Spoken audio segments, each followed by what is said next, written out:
buena noticia de este domingo es que Jesús no es un profeta más en quien Dios actúa, ni un maestro que enseña con gran sabiduría. Jesús es el Hijo de Dios, Dios vivo entre nosotros.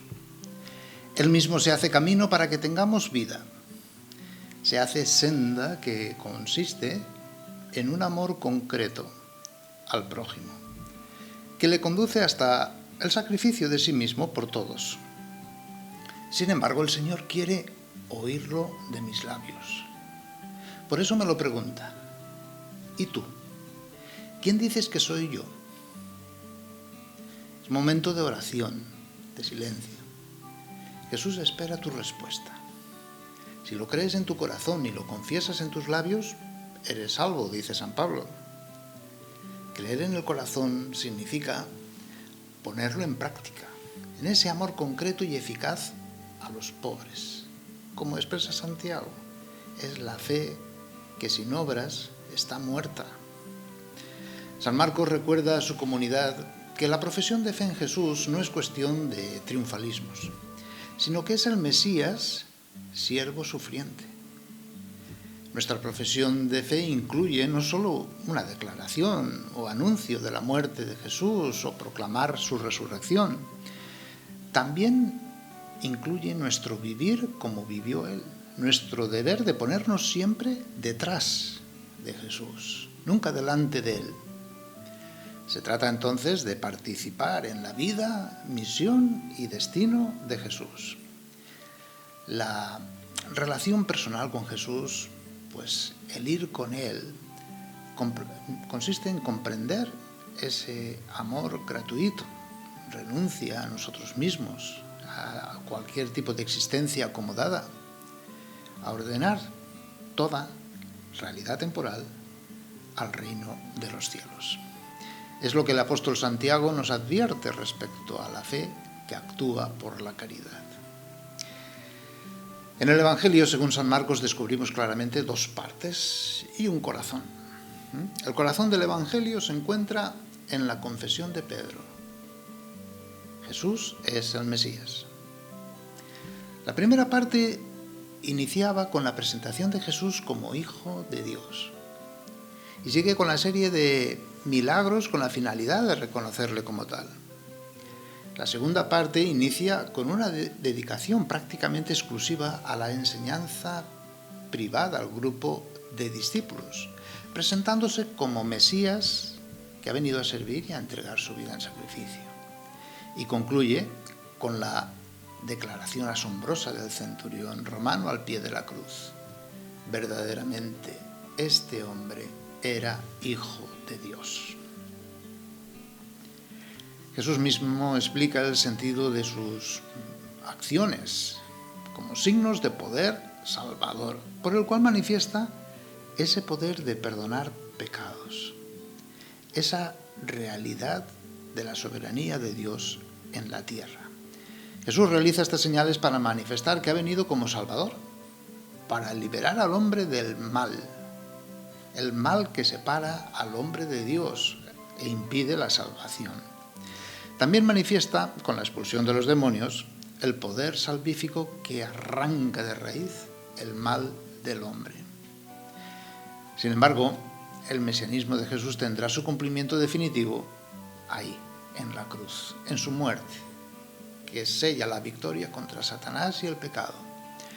Jesús también explica el sentido de sus milagros como signos del amor misericordioso de Dios, que son condicionados por la fe y al mismo tiempo la provocan. La conclusión sería: todo lo ha hecho bien, hace oír a los sordos y hablar a los mudos.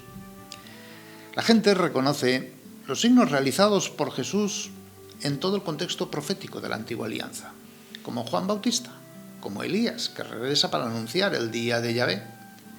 Los discípulos de Jesús también reconocen sus signos dentro del ministerio profético de la Antigua Alianza, pero como cumplimiento, plenitud, como carta de presentación del Mesías esperado, el Cristo, el ungido de Dios, para realizar todas y cada una de las promesas para el pueblo. El texto de hoy también abre las puertas a la segunda parte del Evangelio, caracterizada por el discipulado, a las condiciones para seguir a Jesús. Anuncio de la muerte y necesidad de optar por el camino de la cruz para llegar a la resurrección. Ya, por lo tanto, se nos hablará de esa enseñanza. Marcos nos recuerda que Jesús prohibió proclamar que Él es el Mesías. Una de las razones pudiera ser que hubiera sido considerado pues de forma equivocada, tal como lo malinterpretó Pedro.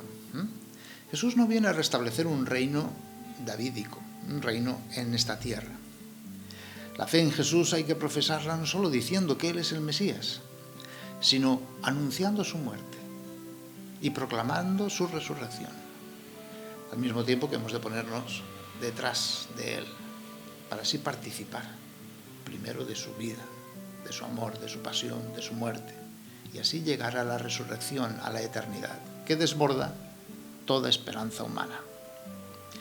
Esto es simplemente el querigma cristiano que predicamos.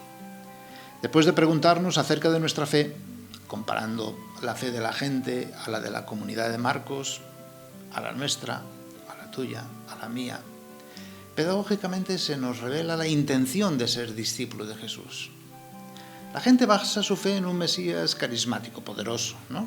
Mientras que Pedro, representante de los discípulos, confiesa su fe en un Mesías, pero triunfante, victorioso. Y Jesús habla de sí mismo como el que viene a servir y dar la vida. Toda confesión de fe cristiana supone ese compromiso en seguir a Jesús, compartir su camino, ese camino de gratuidad, de compasión, hasta entregar la propia vida. Jesús confirma la profesión de fe de Pedro en un principio, pero señala su mesianismo en el orden de la mansedumbre y de la humildad de corazón. Es fidelidad al amor de Dios y al amor a los hombres. Ante Pedro, Jesús muestra que no se trata de dos opciones válidas, triunfalismo, sufrimiento, sino que son opuestas. Una es satánica y la otra voluntad de Dios. Por eso su reacción, ¿verdad? Detrás de mí. Solo detrás de Jesús como discípulo es como se puede llegar a la salvación. Hay que pensar como Dios. Difícil de aceptar, por estas mentalidades actuales que pretenden justificar la fe de cada uno excluyendo toda revelación por parte de Dios y su consecuente don a Pedro y a su iglesia. Y es que aparentemente es más cómodo pues inventarse cada uno su fe, a que sea propuesta y confirmada por Pedro, sus sucesores, por la iglesia. No podemos vivir el cristianismo a la carta, tomando a Cristo y su evangelio, pues aquello que me gusta, o peor, manipulando sus propias palabras con intereses egoístas. Hoy somos conscientes de lo difícil que es predicar la fe de la Iglesia, pero Pedro, hoy el Papa Francisco, nos sigue invitando a unirnos a la confesión de fe de la Iglesia, apoyándonos en él como vicario de Cristo en la tierra. La extraordinaria vocación recibida por Pedro se continúa hoy en la Iglesia, en el ministerio de la palabra, la administración de la gracia por los sacramentos, el servicio de la caridad. Que el testimonio de Pedro nos anime a servir a Cristo y a su Iglesia, a pesar de nuestras debilidades. La clave del Evangelio de hoy es comprender qué significa ser discípulo de Jesús. Descentramiento total de uno mismo, total libertad, negar los propios intereses egoístas, renunciar a uno mismo hasta dar la propia vida. Ser discípulo de Jesús no es someter a Jesús a nuestra opinión o punto de vista, sino ponernos detrás de Él, siempre aprendiendo de Él, adhiriéndome a su persona, en total comunión de vida y misión y destino.